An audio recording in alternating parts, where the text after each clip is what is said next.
بسم اللہ الرحمن الرحیم۔ السلام علیکہ یا صاحب العصر والزمان۔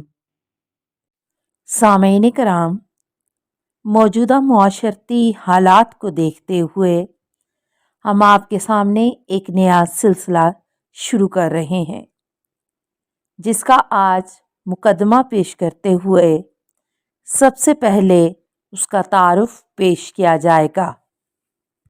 تعارف: ومن آیاتہ ان خلق لکم من انفسکم ازواجا لتسکنوا الیہا وجعل بینکم مودۃ ورحمۃ ان فی ذلک لآیات لقوم یتفکرون۔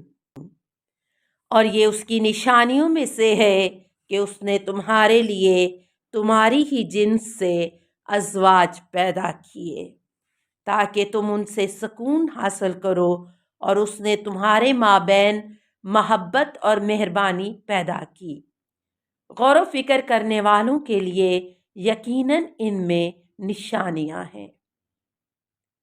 سامعین کرام، دین اسلام کے بعد شادی خدا کے نزدیک ایک بہترین بنیاد ہے۔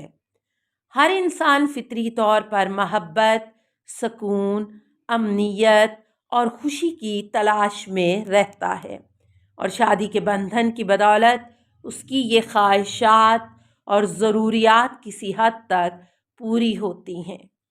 خداوند متعال نے ازدواجی زندگی گزارنے کے لیے کچھ قوانین مختص کیے ہیں کہ جن کی رعایت کرتے ہوئے شوہر اور بیوی کمال و سعادت کی طرف قدم بڑھاتے ہیں۔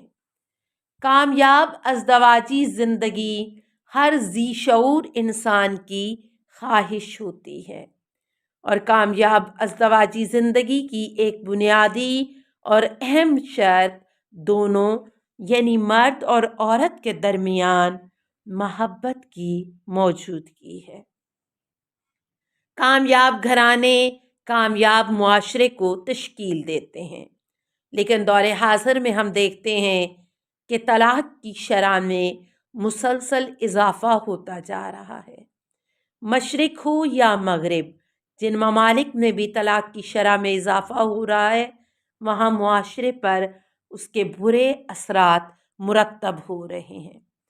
دور حاضر میں معاشرے کو جو مسائل درپیش ہیں، ان میں سے ایک اہم مسئلہ شوہر اور بیوی کے درمیان احساسات اور جذبات سے دوری ہے۔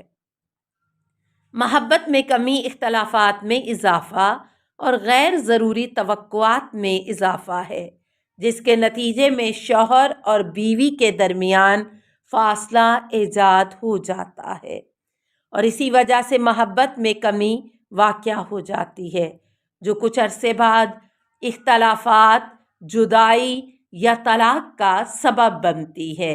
ان سب مسائل کو مد نظر رکھتے ہوئے ہم نے ایک بنیادی اور اساسی عنصر محبت کو مختلف زاویوں سے ان دروس میں بیان کیا ہے۔ ان دروس میں قرآن و حدیث کی روشنی میں ایسے نکات اور طریقہ کار بیان کیے گئے ہیں کہ جو محبت میں اضافہ کا باعث بنتے ہیں۔ ہماری کوشش ہے کہ جن مراحل اور عوامل کے ساتھ ایک اچھی اور خوشحال زندگی گزاری جا سکتی ہے، ان کو بیان کریں۔ یہاں یہ بات ضرور یاد رکھیں کہ صرف شادی کر لینا ضروری نہیں ہے، بلکہ اچھی ازدواجی زندگی گزارنا بہت ضروری ہے تاکہ دنیا و آخرت میں انسان سرفراز ہو سکے اور اپنی نسل کی بہتر تربیت کر کے معاشرے کو اچھے افراد دے سکے۔ دعا گو ہوں کہ خدا ہمیں اپنی ذمہ داریوں کو احسن طریقے سے پورا کرنے کی صلاحیت و توفیق عطا فرمائے، آمین۔ السلام علیکہ یا سیدتا نساء العالمین، السلام علیکہ یا بنت رسول رب العالمین، السلام علیکہ یا زوجتا علی امیر المومنین، السلام علیکہ یا ام الائمۃ المعصومین، یا فاطمۃ الزہراء، السلام علیکہ ورحمۃ اللہ وبرکاتہ۔